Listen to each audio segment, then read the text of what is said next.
आज की कहानी है जोरू का गुलाम। तुषा दीदी, आप माँ और बच्चे खाना खा लीजिए। मैं आपके भैया और पापा जी के आने के बाद खा लूंगी। अरे भाभी, आप भी आ जाओ, साथ खाएंगे। तो फिर रोटियां कैसे सिकेंगी? माँ का सर थोड़ा तलक हो गया था। अरे माँ, मैं और भाभी मिलकर रोटियां सेक लेते हैं, फिर सब साथ बैठकर खाएंगे।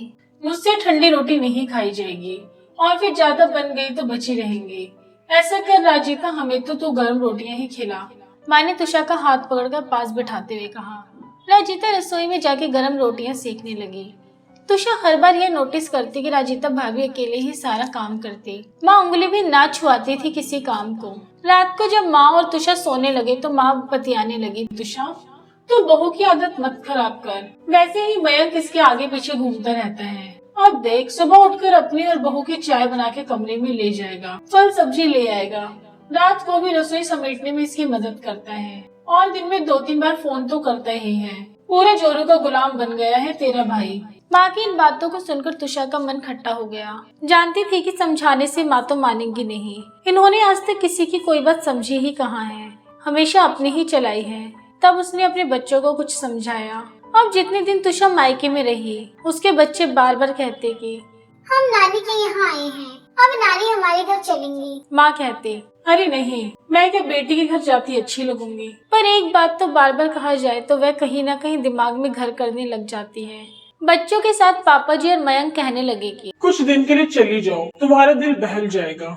सबके बार बार कहने पे माँ ने तुषा के घर जाने का कार्यक्रम बना लिया। तुषा, तुम बैठो। माँ, आप भी आराम से बैठिए। तुषा के पति पंकज ने सबको पानी पिलाते हुए कहा। माँ और तुषा एसी की ठंडी हवा में अपनी थकान उतारने लगे। 10 मिनट में ही पंकज चाय नाश्ते और बच्चों के लिए बनाना शेक लेके हाजिर हो गए। ये देख के माँ का मुंह खुला का खुला रह गया। तुषा धीरे से मुस्कुरा दी। अब तो हर रोज माँ यह देख के विस्मित होती रहती कि पंकज अपने ऑफिस जाने से पहले और आने के बाद घर के छोटे मोटे काम जैसे कभी चाय बनाना, पौधों को पानी देना और भी चुटपुट कामों में तुषा की मदद करता है। पहले तो माँ को अजीब लगा, पर बेटी की मुस्कुराहट देख उन्होंने दामाद का इस तरह मदद करना अच्छा लगने लगा। आज कोई रसोई में नहीं जाएगा, आज बंदा सबके लिए पकोड़े बनाएगा। आज मेरी छुट्टी है, आज का नाश्ता मेरी तरफ से है। तो तुषा माँ का हाथ पकड़कर डाइनिंग टेबल पर ले गई। जल्द ही पंकज पकोड़े और चाय की ट्रे के साथ आ गया। सब गर्म पकोड़ों का स्वाद ले रहे थे कि माँ बोली, मेरा दामाद तो हीरा है, हीरा। मेरी बेटी को कितना प्यार करता है। प्यार नहीं माँ, इसे गुलामी कहते हैं।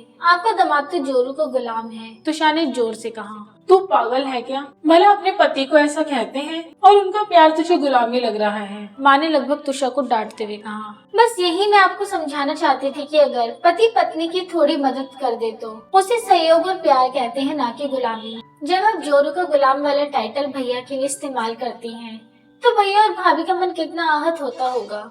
उसकी आंखें भर आई। जी माँ, अगर इतनी मदद पुरुष अपनी माँ और बहन की करता है तो कोई नहीं कहता कि माँ का गुलाम, बहन का गुलाम। पत्नी की जरा सी मदद करते उसे जोरू का गुलाम कह के ताने मारे जाते हैं। ये तो गलत है ना।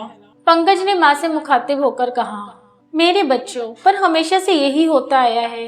पता नहीं कि समाज पुरुषों को इस तरह ताने देके प्रताड़ित करता है। माँ के स्वर में अपराध बोध था। मेरी प्यारी माँ, जरूरी नहीं कि जो हमेशा से होता आया है वह हमेशा ही चलता रहे। हमें बदलाव की शुरुआत स्वयं से करनी होगी। माँ अपने आप को और अपनी सोच को बदलने का संकल्प मन में धारण करके मुस्कुरा रही थी और बेटे को जोरू का गुलाम टाइटल देने के लिए मन ही मन शर्मिंदा हो रही थी। उम्मीद है दोस्तों आपको कहानी पसंद आई होगी। अगर आप इसी तरह की कहानियाँ देखना पसंद करते हैं तो हमारे चैनल को सब्सक्राइब करें।